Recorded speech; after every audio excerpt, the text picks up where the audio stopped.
এটি একটি বাংলা খবরের চ্যানেল। খবর দেখতে হয়, না হলে পিছিয়ে পড়তে হয়।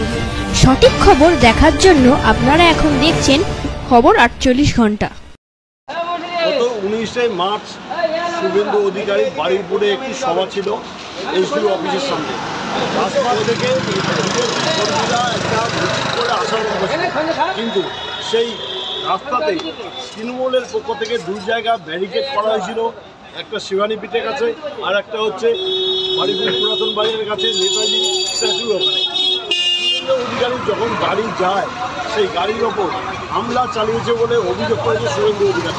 তার পরিপ্রেক্ষিতে 27শে মার্চ এসপি অভিযান হবে বলে তিনি সেই কর্মসূচি ঘোষণা করেছিলেন, কিন্তু পুলিশের পারমিশন না থাকায় হাইকোর্ট থেকে সেই হাইকোর্টের মাননীয় বিচারপতি সুশান্ত ঘোষের নির্দেশে বারুইপুরে আজকে যে এসপি অভিযান শুরু করেছে তা এখন প্রথম কথা, আমরা নৈতিক জয় পেয়েছি। বর্তমানে পশ্চিমবঙ্গের যা অবস্থা, সরকার তো আর কোনো বিচার দিচ্ছে না, বিচার দিচ্ছে কেবলমাত্র মহামান্য ঠিক তেমনিভাবেই যেহেতু আমরা ভারতীয় জনতা পার্টির সৈনিক, আমরা আইন মেনে কাজ করি, আগে অথচ আমাদের দক্ষিণ চব্বিশ পরগনার জেলা পুলিশ 1টা থেকে 3টে তৃণমূলদের দুটো পথসভা করার অনুমতি দিয়েছিলেন, কিন্তু 3টের পর মাইক এবং গ্যাদারিং চালাতে পারে, যার ফলে আমাদের বিরোধী দলটার উপর আক্রমণ হচ্ছে। জেহাদি করতে এটা একটু স্পষ্ট করছে আপনাদের কাছে। তেমনি আমরা আদালতে গেছি, মহামান্য আদালত আমাদের নির্দেশ দিয়েছে আজকে কিছু শর্ত সাপেক্ষে সভা করার। আমরা মহামান্য আদালতের যা ক্যাটাগরি ওনারা বেঁধে দিয়েছেন সেই অনুযায়ী আমরা আজকে সভা করছি। এটা আমাদের নৈতিক জয়, আমরা পেয়ে গেছি। এবং আজকে বারুইপুরবাসী জানতে পারবে তাদের মাননীয় বিধায়ক বিমান বন্দ্যোপাধ্যায় যা যা উন্নয়ন করেছেন আমাদের বিরোধী দলনেতা সম্মানিত শুভেন্দু অধিকারী মহাশয় এই মঞ্চ থেকে বলবেন। গৌতম চক্রবর্তী, বারুইপুর পশ্চিম 1 নম্বর মন্ডল। নমস্কার। দেখুন, 19শে মার্চ বারুইপুরে আমাদের মাননীয় শুভেন্দু অধিকারী মহাশয়ের একটি পথসভা এবং র্যালি ছিল, যেটা আমাদের রাজপথ থেকে আরম্ভ হয়ে আমাদের একটু অফিস ছিল। কিন্তু হঠাৎ করে আমরা দেখতে পেলাম, আমরা তো সকল পারমিশন নিয়েই করছিলাম, হঠাৎ তৃণমূল দেখতে পেলাম যে রাস্তার মাঝখানে আমাদের যে রোড, সেই রোডের পাশে দুটো স্টেজ করে তারা জমায়েত সৃষ্টি করে। তারপর শুভেন্দুদা যখন আসলেন, শুভেন্দুদার গাড়িতে বিভিন্ন ধরনের স্লোগান, গাড়িতে হামলা করা হলো। আমরা তখন বুঝতে পেলাম যে এটা কোনো একটা অশনি সংকেত।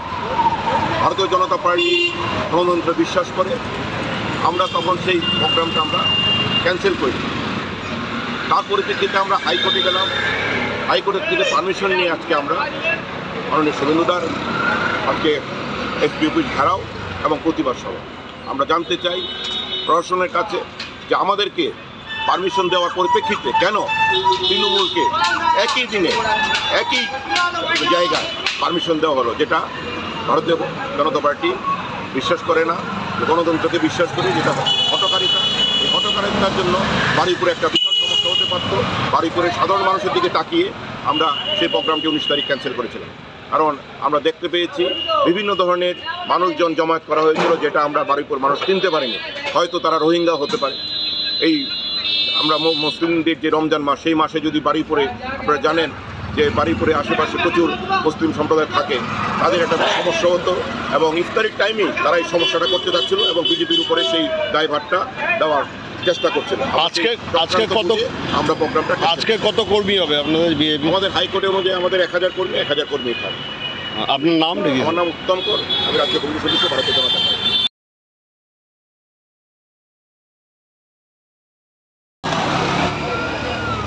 গতকাল হাইকোর্টের নির্দেশে শর্ত সাপেক্ষে বারুইপুরে অধিকারী এসপি অফিস অভিযানে একটা যে নাম দিয়েছিল তা নির্দেশ দিয়েছে। এই সম্বন্ধে এই বিজেপির এক কার্যকর্তা, মহিলা কার্যকর্তার সঙ্গে কথা বলব। আজকে যে কর্মসূচি আপনারা কী বলছেন, কী বলছেন?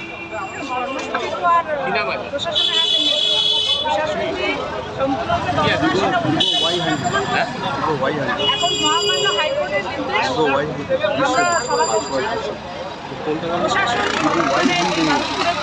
পুলিশ সুপার, সাবজেক্ট এসডিপিও যারা ছিলেন তারা এই মুহূর্তে পুলিশ হয়ে দাঁড়িয়ে তাদের ডিউটিটা করবেন, কারণ তাদের মধ্যে রেসপেক্ট সাধারণ মানুষের নেতা বিরোধী কার্যকর্তা ছিল, সেই রেসপেক্টের জায়গাটা তারা 19 তারিখ হারিয়ে ফেলেছে।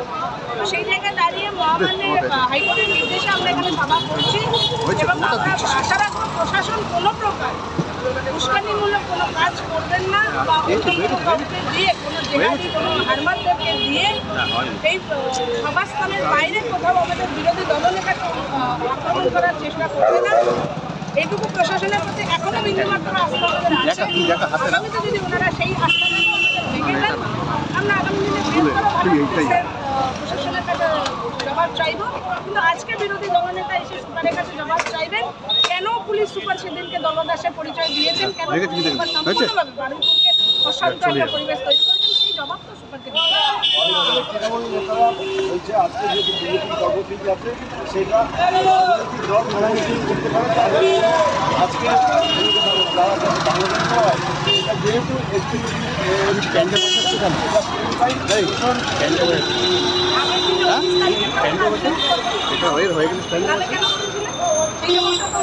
সরকারের যারা এখানে আছেন নেতা মন্ত্রী আমরা তাদের দিতে হবে তো কেন তারা আগে কিন্তু 19 তারিখ তো বিজেপি করবে হঠাৎ করে কেন তারা সেখানে বললেন দু জায়গায় বন্ধ করে বিশৃঙ্খলা তৈরি করতে তার কারণ সম্পূর্ণভাবে দলনেতাকে যদি সেদিনকে আক্রমণ করে দারুণ আঘাত করা যেত তাহলে সেটা তাদের কোথাও একটা ভেবেছিল রাজনৈতিক সেটা সম্পূর্ণভাবে বুমেরাং হয়ে গেছে। বারুইপুরের বাসী জনকে মঙ্গলজনকভাবে নিচ্ছে, কিন্তু আজকে তারা বলে দেয়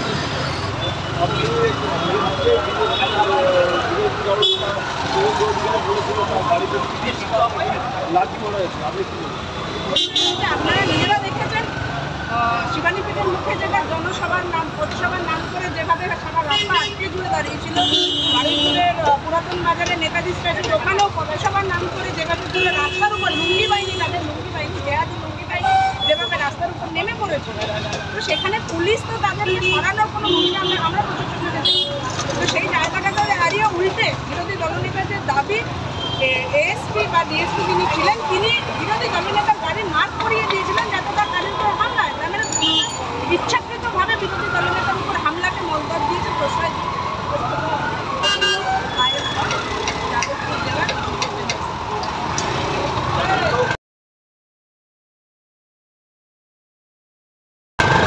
জেলা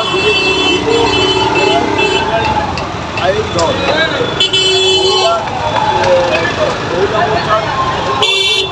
মহিলা মোর্চার আছে তার সেক্রেটারি আইন দল করি যে আগের দিন মানে 19শে মার্চ যে ঘটনাটা ঘটেছিল ইচ্ছাকৃতভাবে প্রশাসনের পক্ষ থেকে এটা সায় দেওয়া হয়েছিল। বাড়িপুর থেকে প্রদীপ কুমার সিংহ খবর আছে।